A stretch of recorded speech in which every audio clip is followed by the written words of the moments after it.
Hey, it's Ken again with the Urban Shooter Podcast. I'm with Malcolm at NovaArmament.com, and we're going to talk about the S&W-MP. Hey, Ken, how you doing? Doing good, man. All right. This is a Smith & Wesson M&P 45. Previously, we looked at the Colt 1911, which was a 100-year-old design. This design is much newer. It's only been out for a few years. Unlike the Colt, which is an all-steel gun, this has a polymer frame and then a steel slide and components. Okay.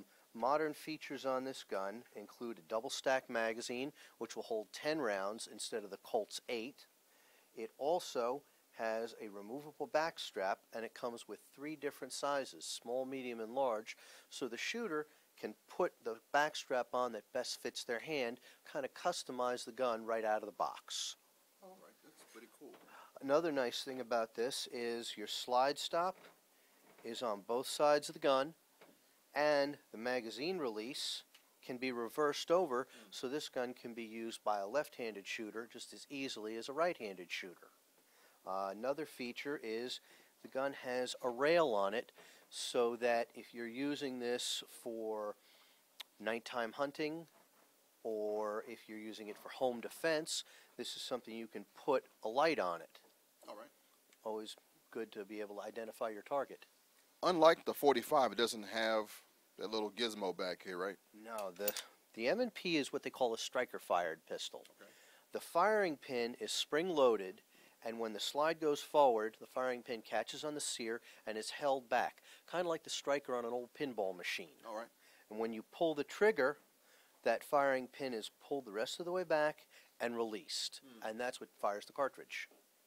So this one's not cocked and locked. You can't really tell. No, sir. This is not cocked and locked. Once you load the gun, that's it. That's exactly how it stays. Instead of an external active safety like the Colt, this has internal passive safeties. There is a firing pin block, which means the firing pin's locked in place until the trigger is pulled fully to the rear, so if you drop the gun, it won't go off. It also has a little lock on the trigger right there, so if you were to drop the gun on the butt, the trigger couldn't keep going and discharge the pistol. If you put your finger on the trigger and pull it properly, it will go off.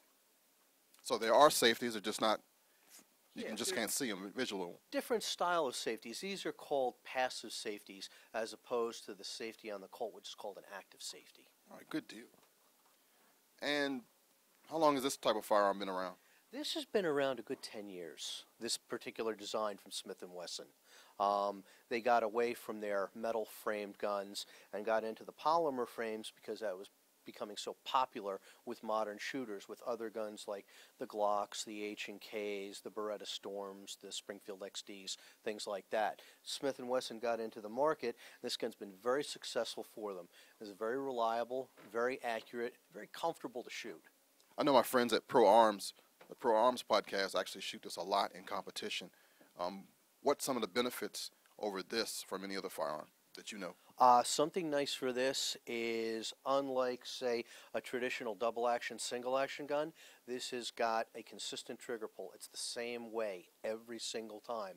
Also, without having an active safety on it, if you are drawing and firing, it's a little quicker to get into action. You don't have to think about, did I switch the safety off? You don't have to worry about missing the safety and slowing down your time. Good deal, man. Thanks so much, Malcolm. You're welcome.